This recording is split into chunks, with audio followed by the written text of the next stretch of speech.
Irmãos e irmãs, boa noite. É um prazer tê-los nessa roda de conversa em forma de live. Essa segunda abençoada é que cada um de nós possa refletir no tema que vai ser desenvolvido, que é monogênese ou diabólica. Monogênese diabólica. É uma coisa, é um termo inicial complicado aí, monogênese. Vamos simplificar isso. Em que pese o nosso querido Caibar Schutel, em Parábolas e Ensinos de Jesus, colocar essa frase. Não vou julgar o Caibar, logicamente, longe de mim fazê-lo, até porque foi um grande estudioso da doutrina espírita. Eu preferiria dizer assim, gênese diabólica, nascimento da história do diabo. Porque esse diabo tem sido um diabo na vida de muitas pessoas. Nós sabemos que várias designações religiosas creem no diabo. Judaísmo crê no diabo. Catolicismo crê no diabo. Protestantismo crê no diabo. O diabo só está engordando, nesse sentido. E nós vamos parar para ver, porque quando Jesus expulsou o demônio, e a Bíblia chama a palavra de demônio, se a gente olhar na etimologia, no significado inicial, era daimon. Daimon é espírito. Aí depois é que se tomou essa vertente de diabo. Não era diabo, era espírito. Daimon, espírito. Sócrates tinha seu daimon, que o protegia, que o inspirava, quer dizer, seu anjo de guarda. Então, diabo é um negócio meio sem sentido. E Jesus expulsa o daimon, o espírito, o diabo, usando esse termo que não é correto. E quando ele expulsa, dizem que, olha, ele está expulsando o diabo, o espírito imundo, em nome de Beelzebub. Entendia que tinha um diabão, um diabo maior, que era o Beelzebub. Então Jesus estava a serviço de Beelzebub. Não dá para imaginar uma coerência nisso, porque Jesus mesmo diz: quem não está comigo está contra mim. Então dá para nós pensarmos que é inconcebível ficar contra Jesus. Jesus, um espírito puro, segundo a questão 625 do Livro dos Espíritos, o espírito mais puro que pisou a terra. Como é que um espírito puro iria se deixar levar por um Beelzebub? Então, é uma crença para gerar medo. É uma crença que gera medo. Olha, você vai para o inferno e ficará com o diabo. Então o diabo fica no inferno, lá que ele mora. Mas se ele mora lá, o que ele vem fazer aqui? Ele devia ficar lá o tempo todo. Na sua casa, cada um fica na sua casa. A gente vê que são espíritos maléficos, inferiores. Como diz o Kardec não tem medo de dizer as coisas. Espíritos maldosos. Aí nós espíritas não gostamos da palavra maldosos. A gente diz assim: espíritos que ainda são sem maiores compreensões. Tem espíritos maldosos mesmos, que gostam de fazer o mal. Ali, a partir da questão 459 do Livro dos Espíritos, a gente vê isso. Em que consiste o desejo de um espírito inferior fazer o mal? Para ver o outro sofrer. Para ver o outro sofrer. Isso é algo inconcebível para um espírito um pouco mais adiantado. Então fica aí para nós Jesus como um espírito superior, nós trabalhando para encontrar essa superioridade. E é preciso que a gente não seja hipócrita, que a gente diga o que está dentro do coração. Lógico que sem ferir o outro, mas de forma franca. Jesus é franco. Ó, raça de víbora. Ele não falava, ó, pessoalzinho complicado. Vocês são assim, um tanto quanto complexos para a minha tarefa. Não, ele dizia mesmo, túmulos caiados de branco por fora e cheio de podridão por dentro. Ou seja, ele era muito franco, muito verdadeiro. E nós temos que aprender isso. E essa noção de diabo nos tira essa situação. O medo nos tolda a visão. Nos faz sentir extremamente paralisados. Eu tive a oportunidade de fazer um desencapetamento. Estava eu numa sessão mediúnica, vou explicar para quem está acompanhando aí, eventualmente não sabe, no centro espírita, tem os médiuns, aqueles que comunicam com os espíritos, e tem aqueles que são chamados de doutrinadores, um termo que eu não gosto muito não, eu acho que a gente não doutrina ninguém, eu acho que a gente é explicitadores, colegas, no sentido da espiritualidade. E eu estou lá, tinha uma médium vidente é aquela que enxerga espírito, e falou para mim, Emerson, tem um sujeito aqui que está falando que é o diabo. Ele tem chifre, olhos vermelhos, ele tem um tridente, ele tem um rabo. Fala para ele, se desejar comunicar, será muito bem-vindo, a gente trocará alguma ideia, com muito carinho.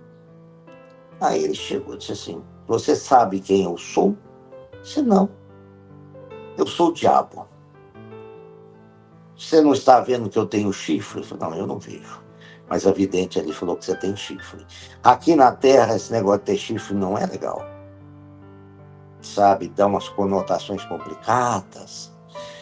Meus olhos são vermelhos. Aqui na Terra também, olhos vermelhos é conjuntivite. Também não é legal. Eu tenho um rabo, disse, olha, papai cria gado, as vaquinhas, os boizinhos também têm rabo e nem por isso são diabólicos. Eu tenho esse tridente, eu falei, isso aí também não tem lá grande influência. Eu falei, meu irmão, você está trabalhando para colocar medo nas pessoas. E medo não gera algo positivo, você está trabalhando a sua evolução. Aí ele dirigiu algumas palavras pouco salutares para mim, alguns impropérios, etc. Eu escutei. Aí eu disse para ele, que tal você desarmar dessa armadura? Esse perispírito é plástico, a gente pode... não é que é plástico de plástico, tem plasticidade, ou seja, ele é móvel, ele é extremamente alterável. E você ir para o mundo espiritual, passar por um tratamento num hospital, e ao invés de você ficar aprisionando pessoas aí no umbral, você libertar esses seres e trabalhar para tirar esses seres daí, seres que você deixou aí, que estão realmente temendo você, e etc e tal. Enfim, eu consegui convencer o diabo a ir para o mundo espiritual, para os hospitais espirituais. Então não tem figura diabólica. Tem um ser espiritual negativo que veste uma forma horrenda e com ela, como eu falei, vai amedrontando as pessoas. Quem enxerga em forma de vidência vê cada ser, por exemplo, extremamente horrível vagando aqui pelo nosso planeta. Nos bares, as pessoas que são desregradas na bebida, os videntes veem esses espíritos horrendos tomando também da bebida. André Luiz diz que quem bebe é um caneco vivo. Ele está emprestando a bebida para espíritos que precisam dessa energia pesada. Então é algo para a gente olhar, ter bastante compaixão, porque espírita também tem um defeito. Todo mundo vai para umbral. Aí depois eles falam do catolicismo, do protestantismo, que fala do inferno. Mas por que garante-se que todo mundo vai para umbral? Se a gente estiver fazendo bem aqui, se esforçando, por que a gente vai ter que passar no umbral? O que a gente vai ganhar lá? Só se isso é um castigo. Se é castigo, Deus já não é mais generoso, já não é mais compassivo, misericordioso.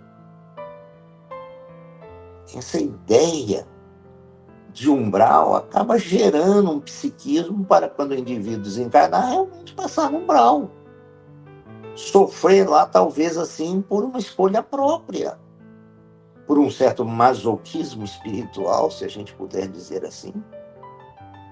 Então fica aí uma reflexão para nós. A gênese diabólica foi isso. Sempre a situação de ter um ser extremamente maldoso que é capaz de nos aprisionar. Não tem esse ser extremamente diabólico para sempre. Ele se apresenta do tamanho do nosso medo. Se nós desencarnarmos, passarmos efetivamente pelo umbral e vermos esses seres, vamos orar por eles. Se a gente estiver atolado, como se fala que a gente fica lá no umbral, assim, só cabeça para fora, vamos orar por todo mundo. Vamos fazer uma live lá no umbral. Vamos conversar sobre Jesus, os espíritos superiores, lá no umbral. A gente vai sanear o umbral. A gente vai melhorar o umbral. Na atualidade, por conta de que estamos caminhando para a regeneração, os espíritos estão retirando o máximo de outros espíritos que estão nos umbrais. Os umbrais estão sendo esvaziados. Olha que trabalho lindo. E não vamos povoar esses umbrais com os nossos pensamentos. Vamos vibrar também com esses espíritos para retirar outros sofredores de lá. Dar a eles novas oportunidades santificantes. Isso aqui é interessante.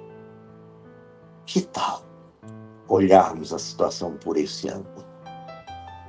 O que eu gostaria de passar era isso. Era para que nós tenhamos fé em Jesus, nos espíritos superiores. Isso afasta a ideia de umbral, ideia de diabo.